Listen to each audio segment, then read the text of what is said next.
Microsoft has just recently made a very interesting announcement regarding them having a sort of partnership with Sony. And while the specific names of Xbox and PlayStation weren't really used in the announcement, it seems more or less like that's basically what it's really about. Now, what exactly they're talking about is in regards to Microsoft and Sony working together in terms of cloud-based technology, specifically both of them making use of Microsoft Azure.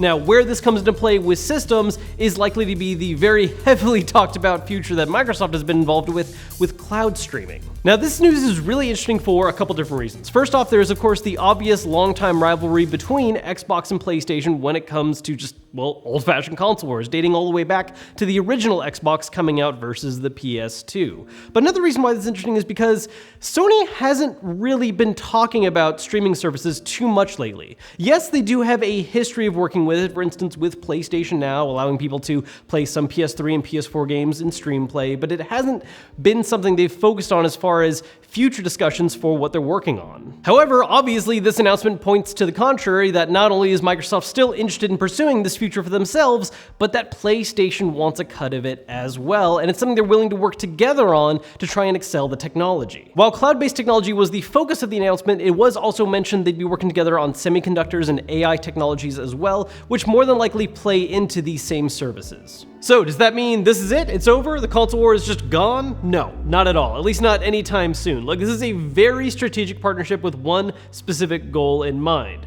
Microsoft and PlayStation want to work together to deal with Google. Microsoft has been talking a while about cloud-based gaming, ever since the Xbox One came out, in fact, and while it's something that they've been working on, they haven't really had any true competition in that aspect until the recent reveal of Google Stadia. Now, there have been a lot of opinions about whether or not Google Stadia is going to be something that actually works when it launches later this year, at least in testing phases, but whether or not it does, the fact remains that it is a major threat to something that Microsoft, for a while, didn't have any obvious competition for. And in that regard, it really isn't that surprising at all that Microsoft is willing to work with Sony. And in fact, I think that at this current time, Microsoft doesn't really care about the concept of a console war, at least not in the way that a lot of other people seem to. I think Microsoft's main goal is to try and work with as many companies as possible and make themselves ingrained in all gaming culture. They don't care what system you play on or what you're doing, as long as Microsoft is involved in some way. That's why we've been seeing things like Xbox Live come to Nintendo Switch, or even some originally Xbox exclusive titles like Cuphead make their way to the Switch. And in this respect, the really surprising bit of this news actually is that Sony is working with them, because after things have gone so well since the PS4 came out, Sony really hasn't had a reason to try and play nice with everyone else. I mean, a really key example of this is the whole idea of cross-platform play, where they completely abstained from it entirely until enough people complained for a few specific games, and that's how it still stands. You get cross-platform for Fortnite, you get cross-platform for Rocket League, everything else, no.